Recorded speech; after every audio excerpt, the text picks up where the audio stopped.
जिस तरीके से हाइड्रा इंक्रोच गवर्नमेंट लैंड्स को रिक्लेम कर रही है जी। तो जो वक्फ की जो जायदादें हैं वो जो इंक्रोच हो गई हैं और उस पे गैर कानूनी जो कब्जे हो गए हैं, तो क्या इसको रिक्लेम नहीं किया जा सकता? तब सवाल असदुद्दीन ओवैसी साहब से ये है कि आपके पार्टी के एक एमएलए, बहादुरपुरा एमएलए, और आपके एमएलसी पार्टी के जो है मिर्जा रहमत बेग साहब, तो ये दोनों की प्रॉपर्टीज बम रुकन दौला पर इंक्रोचमेंट के जरिए लोग ने अपनी अपनी प्रॉपर्टीज बनाई को हाइड्रा ने डेमोलिश करा, लेकिन आपके मुंह से कोई इनके खिलाफ भी एक जो है बयान नहीं आया। क्या आप उनको पार्टी से डिस्क्वालीफाई करेंगे? पहले तो साहब आप ओल्ड सिटी पुराने शहर में जो प्लेग्राउंड्स है, जो भी बच्चे कुछ है, उसकी कंडीशन बहुत खराब है, पहले आप उन पे फोकस करिए, जो गवर्नमेंट लैंड्स पे जो प्लेग्राउंड्स बने। दूसरी बात ये रही कि आप वक्फ की जमीन है तो आप ऐसी पार्सल उठा के थोड़ी गवर्नमेंट को बोल दे सकते कि वो 5 एकड़ जमीन है या 20 एकड़ जमीन पे आप फुटबॉल ग्राउंड बना लीजिए। तो डेटा तो ये बताता है कि अब तक जो है 262 अनऑथराइज्ड जो जमीनों पे जो कब्जा हो गया था गवर्नमेंट का, चाहे वो बिल्ट इन वाटर बॉडीज हो, लेक्स हो, गवर्नमेंट के जो पार्क्स है, नालाज है, उस पे जो है इंक्रोचमेंट्स हटाकर 111 एकड़ के करीब जो है गवर्नमेंट लैंड रिक्लेम की गई। आपके मसाइल मीम टीवी पर मैं हबीब उमर सफदर अली मौसवी के साथ। सफदर, आपके मसाइल में आपसे एक सवाल ये है कि जिस तरीके से हाइड्रा इंक्रोच गवर्नमेंट लैंड्स को रिक्लेम कर रही है जी। तो जो वक्फ की जो जायदादें हैं वो जो इंक्रोच हो गई हैं और उस पर गैर कानूनी जो कब्जे हो गए हैं, तो क्या इसको रिक्लेम नहीं किया जा सकता? देखिए, बहुत ही अच्छा सवाल है। इसको बराबर रिक्लेम किया जा सकता है अगर हुकूमत चाहे तो, क्योंकि हाइड्रा, जिस तरीके से हमने सुना है, हाइड्रा कोई शुरुआती तौर से कोई जीएचएमसी एक्ट में था नहीं, उसको एक लेजिस्लेटिव लॉ बनाया गया जीएचएमसी एक्ट के तहत। क्योंकि हमने देखा है कि माजी में जब ये हाइड्रा बना तो काफ़ी लोग ने इसका जो है अपोज करा था, खास करके सियासी जमातों ने भी। तो एमआईएम की भी जो है जीएचएमसी स्टैंडिंग काउंसिल के जो मेंबर्स थे वो खुद जो है इसके अगेंस्ट में मेयर से भी मुलाकात करी थी कि भाई ये अगेंस्ट जीएचएमसी एक्ट है। असद साहब की भी जो है काफ़ी स्टेटमेंट आए थे कि इस तरीके का कोई एक्ट नहीं है, इसको हटा दीजिए। बट आज हम उसका जो है नतीजा देख रहे हैं हाइड्रा का, तो बहुत ही बेहतरीन इनिशिएटिव लिया गया है। जितने भी इंक्रोच गवर्नमेंट लैंड्स थे उसको जो है रिक्लेम किया गया।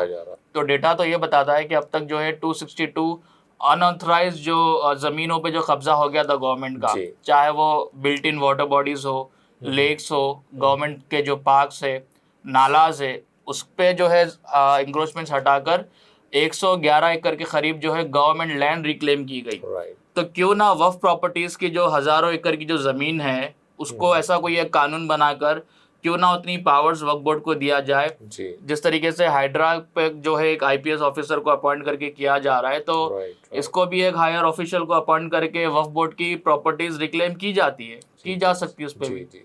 और एक तरीके से ये देखा गया है कि जो हाइड्रा की जो जायदादें इंक्रोच हो गई हैं उसमें ज़्यादातर ये देखा गया कि हर सियासी पार्टी यानी सियासतदानी उस पर ज़्यादातर काबिज़ है, और हाइड्रा की जानिब से एक उसके बारे में लिस्ट भी जारी की गई जिसमें कब्जेदारों की तफसीलात कि वो कौन सी पार्टी के थे और उन्होंने कितने ज़मीनें भी कब्जा की हैं, उसकी सारी तफसीलात जो है इसमें बताई गई हैं। तो इसके बारे में आपका क्या कहना है? जी हाँ, हाइड्रा की तरफ से एक जो है उन्होंने कितनी गवर्नमेंट लैंड्स को रिक्लेम करी और इंक्रोचर्स कौन थे, ये गवर्नमेंट लैंड्स पे कब्जा करने वाले कौन से पार्टी के लोग थे, कौन सी पॉलिटिकल पार्टी के इन्फ्लुएंस में आकर या उसके सपोर्ट में एंक्रोचर्स ने जो है गवर्नमेंट लैंड्स पे कब्जा करा था, उसकी एक लिस्ट उन्होंने जारी करी है। तो ये लिस्ट में जो है, इसमें अगर हम कुछ नाम देखेंगे हाइड्रा की तरफ से जो नाम आए तो उसमें तो देखिए जो है मुख्तलिफ पार्टी के, बीआरएस पार्टी के भी जो है लीडर्स का कुछ नाम है। साई राजू बोलकर एक लोकल लीडर है कहीं के, चिंतल लेक को उन्होंने इंक्रोच करा था 3.5 एकड़ जमीन को, तो उसको रिक्लेम किया गया है। एक एमएलए का नाम भी आगे आ रहा है, दानम नागेंद्र, तो इन्होंने इंक्रोचर्स को सपोर्ट किया था। अकॉर्डिंग टू हाइड्रा का जो डिटेल्स जो लिस्ट है उसमें ये बता रहा है कि उन्होंने कुछ इंक्रोचर्स को जो है सपोर्ट करा था कब्जा करने में, तो उनका भी नाम आया। अब देखिए यहाँ पर एआईएमआईएम के बहादुरपुरा एमएलए का भी नाम है मोहम्मद मुबीन, जिन्होंने बम रुकन दौला का जो इंसिडेंट हुआ कुछ महीनों पहले, अगर हम देखेंगे तो बम रुकन दौला में जो शास्त्रीपुरम कॉलोनी में जो एक लेक आती है, बहुत ही हिस्टोरिकल लेक है, तो उसके आजू बाजू जो कब्जे किए गए उसमें एमआईएम के एमएलए बहादुरपुरा के जो एमएलए है मुबीन का नाम आ रहा है, जिन्होंने G+5 अपार्टमेंट जो है वहां पर बनाया था, उसको डेमोलिश कर दिया गया था हाइड्रा की तरफ से। अच्छा। और एमआईएम के एमएलसी का भी नाम उसमें जो है आ रहा है, मिर्जा रहमत बेग साहब का। तो ये साहब भी जो है G+2 वहां पे अपार्टमेंट बनाए हुए थे जी। तो इनका भी जो है अपार्टमेंट बम रुकनुद्दौला पे जो है डेमोलिश कर दिया गया था हाइड्रा के वजह से। और ये एमएलए ने जाके वहां पे मुदाखलत की थी काम में, तो उनको पुलिस ने डिटेन कर दिया था। अच्छा।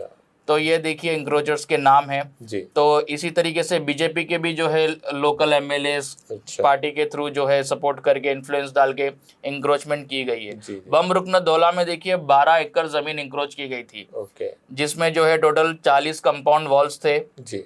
G+5 बिल्डिंग्स 2 थे, G+2 बिल्डिंग 1 थी, और एक बिल्डिंग विद ग्राउंड फ्लोर जो था वो एक था जी। तो बहरहाल इस तरीके के जो इतने अच्छे इनिशिएटिव लिए गए, जिसमें जो है 111 एकड़ के करीब जो है गवर्नमेंट लैंड्स को रिक्लेम किया गया, तो वाज़ेही तौर पे बहुत अच्छा इनिशिएटिव है। और मैं समझता हूँ कि हर प्रॉपर्टीज जो भी गवर्नमेंट की थी या वफ़ की ही क्यों ना हो, ऐसा कुछ बनाया जाए उसके लिए भी। तो सफदर, जैसे आपने लिस्ट की तफसीलात बताई, तो एक सवाल ये पैदा होता है कि MP असदुद्दीन साहब तो वफ़ का तहफ़्फ़ुज़ करो बता रहे हैं, और अब पता चला कि उन्हीं के MLAs, MLCs और लीडर्स कोई वफ़ की ज़मीन पर कब्ज़ा करता है तो कोई गवर्नमेंट लैंड्स पर ही काबिज़ हो जाता है, तो MP असदुद्दीन साहब उनके ख़िलाफ़ कोई एक्शन लेंगे?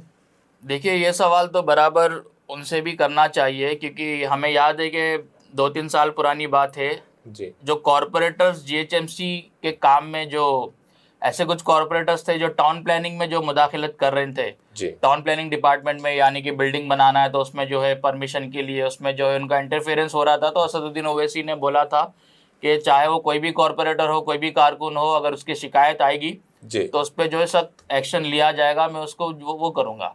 तब सवाल असदुद्दीन ओवैसी साहब से ये है कि आपके पार्टी के एक MLA, बहादुरपुरा MLA, और आपके MLC पार्टी के जो है मिर्जा रहमत बेग साहब, तो ये दोनों की प्रॉपर्टीज बम रुकनुद्दौला पर इंक्रोचमेंट के जरिए लोग ने अपनी अपनी प्रॉपर्टीज बनाई, जिसको हाइड्रा ने डेमोलिश करा।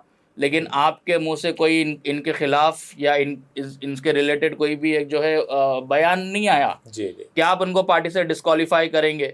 एक एग्जाम्पल सेट करिए आप। एक तरफ आप बोलते हो कि नहीं, आप इंक्रोचर्स को नहीं छोड़ना, लैंड ग्रैबर्स को ये करना वो करना, तो आप ही के पार्टी के साहब एक MLA और एक MLC जो है बम रुकनुद्दौला तालाब पर इंक्रोचमेंट करे हुए है, अपार्टमेंट था, हाइड्रा ने डेमोलिश करी, पुलिस ने डिटेन करी, क्या इनको पार्टी से आप डिस्क्वालीफाई करेंगे? तो सफदर, एक ये भी देखा गया कि जैसा आपको याद होगा कि बहादुरपुरा फ्लाईओवर का जो ब्रिज का जो इफ्तिताह हो रहा था, तो उस वक्त मजलिस इत्तेहादुल मुस्लिमीन के फ्लोर लीडर अकबरुद्दीन ओवैसी ने अपनी तकरीर में पहाड़ी शरीफ की वफ़ की ज़मीन को उस फुटबॉल ग्राउंड के लिए दे दिया जाए, ये बात उन्होंने कही थी। तो क्या ये अच्छी बात है आपकी नज़र में?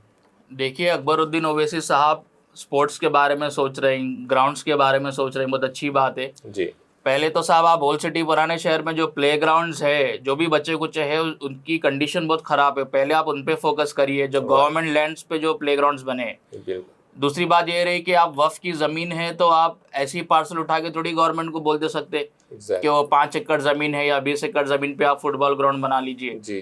पहली मुसलमान जो है यहाँ पर गरीब है, गुर्बत में ज़िंदगी बसर कर रहा, उसका यूटिलाइजेशन आप मुसलमानों के लिए पहले कैसा होगा वो देखिए, ना कि ये कि आप गवर्नमेंट को ही उठा के वफ़ की ज़मीन दे रहे कि इस पर फुटबॉल बनाइए। So that is not something good.